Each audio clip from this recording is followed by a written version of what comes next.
Students, आज मैं class 10 का फिजिक्स लेकर आपके सामने प्रस्तुत हुआ हूँ और फिजिक्स का फर्स्ट चैप्टर है प्रकाश का परावर्तन में रिफ्लेक्शन ऑफ लाइट।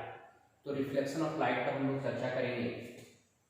इसमें जिन बिंदुओं पर हम लोग आज चर्चा करने वाले हैं उसमें बेसिक पहले जान लेते हैं कि प्रकाश क्या है, प्रकाश के स्रोत क्या हैं और प्रकाश के जो स्रोत हैं उसमें प्राकृतिक स्रोत क्या होता है, natural sources of light, artificial sources of light. इसके बाद रे के बारे में जानेंगे, लुमिनियस नॉन लुमिनियस के बारे में, बीम्स क्या होते हैं, इसके बाद बीम का क्लासिफिकेशन किया गया है, इनको जानेंगे।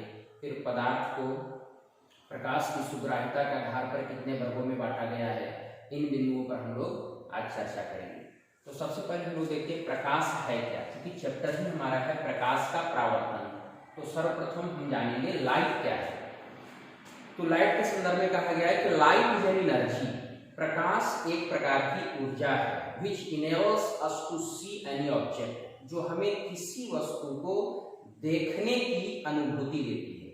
आप इसको एक लाइन में डिफाइन करिएगा कि प्रकाश एक प्रकार की ऊर्जा है जो हमें किसी वस्तु को देखने की अनुभूति देती है, उसे क्या कहते हैं, प्रकाश। ठीक है, फिर से एक बार हम बोल देते हैं। आप लोग इसको नोट्स जब बनाएंगे तो नोट भी करते जाएंगे, डेफिनेशन को, वीडियो को रोक लेंगे और वहीं पे आप नोट्स को बनाते जाएंगे कि प्रकाश एक प्रकार की ऊर्जा है जो हमें किसी वस्तु को देखने की अनुभूति प्रदान करती है, उसे क्या कहते हैं, प्रकाश। अब है कि प्रकाश के स्रोत क्या है, what is the sources of light. तो सोर्सेज ऑफ लाइट का मतलब है जहां से प्रकाश उत्पन्न होता है, निकलता है।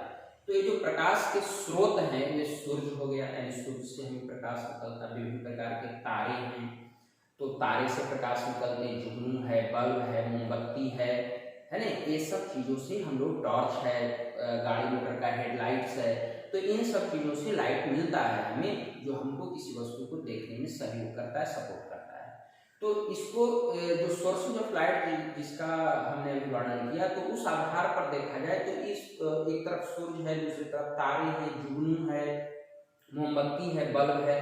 तो इसको हम दो वर्गों में क्लासिफाइड कर दिए कि एक हो गया प्रकाश के प्राकृतिक स्रोत यानी नेचुरल सोर्सेज ऑफ लाइट, और दूसरा हुआ आर्टिफिशियल सोर्सेज ऑफ लाइट या मैनमेड सोर्सेज ऑफ लाइट।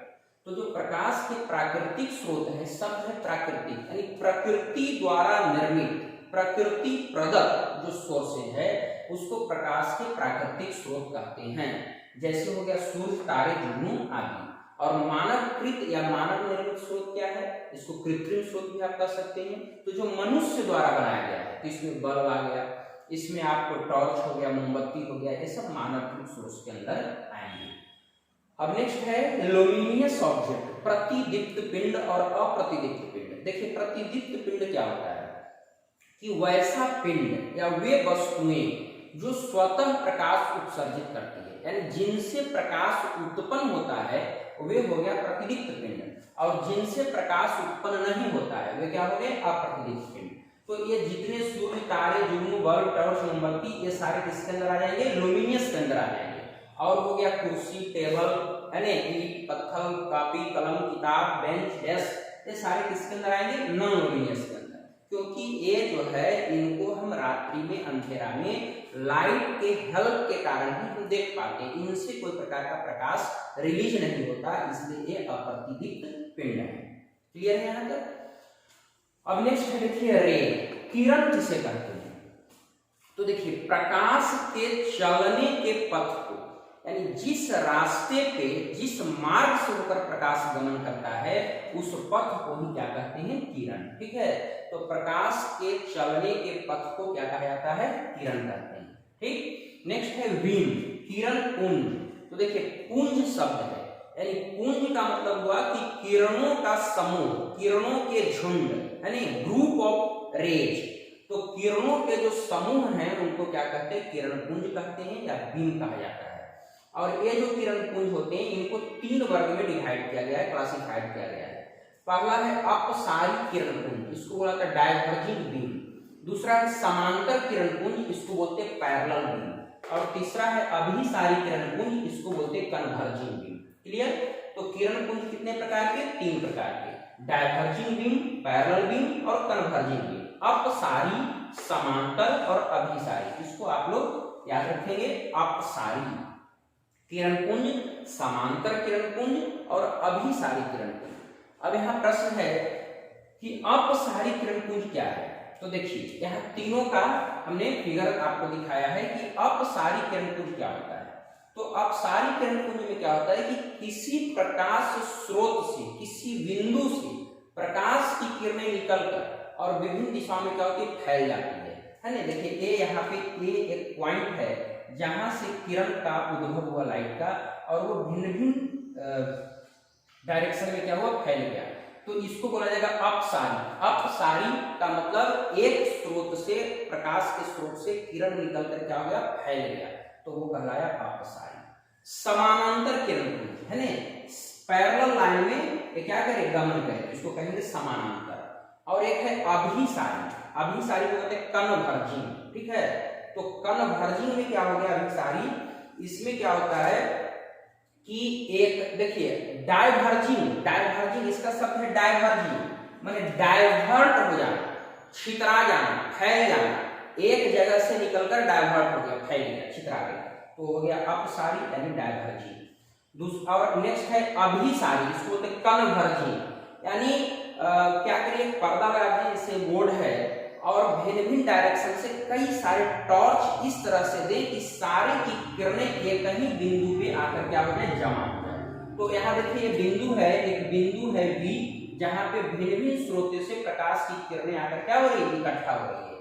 तो इसको क्या बोला जाएगा, इस बिंदु को अभिसारी किरणपुंज, यानी भिन्न भिन्न स्रोतों से प्रकाश की किरणें किसी एक बिंदु विशेष पर जाकर क्या होती है, जमा हो जाती है, तो उसे हम अभिसारी किरणपुंज कहते हैं। क्लियर है यहाँ तक। अब इसके बाद हम लोग जानेंगे प्रकाश की सुग्राह्यता के आधार पर, प्रकाश के गमन करने के आधार पर पदार्थों का डिस्ट्रीब्यूशन। तो इस आधार पर पदार्थ को 3 वर्गों में बांटा गया है। ये 3 वर्ग में पदार्थों को बांटा गया है।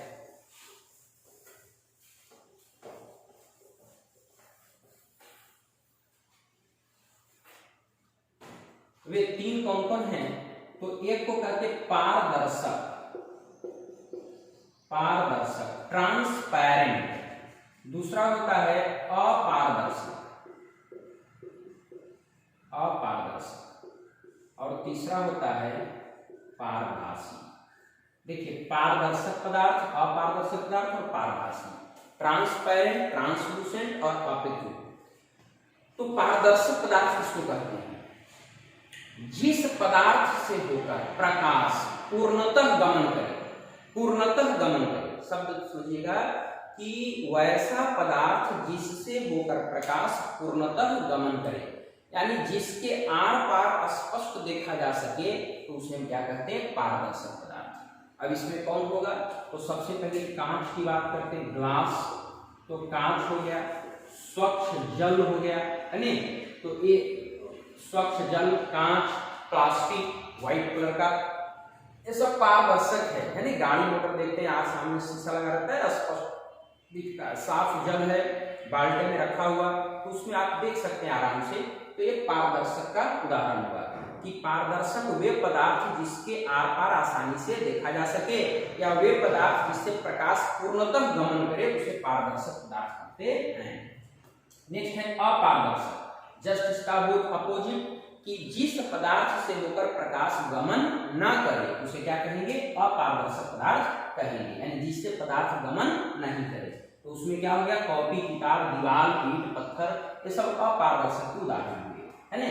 इसके बाद पारभासी पदार्थ। पारभासी पदार्थ क्या है, तो पारदर्शक में था पूर्णतः गमन करे, क्या, प्रकाश, लेकिन पारभासी पदार्थ में क्या होता है, इससे पदार्थ अंशतः गमन करता है ना। इसके जो प्रकाश की किरणें हैं वे अंशतः गमन करते हैं, और इसमें क्या करते हैं, पूर्णतः गमन करते हैं। इसमें पूर्णतः गमन होता है, यहाँ अंशतः गमन होता है। तो अंशतः गमन होता है तो क्या होता है कि स्पष्ट दिखता नहीं है, मतलब दूसरी ओर की वस्तुएं जो है वो स्पष्ट नहीं दिखती है।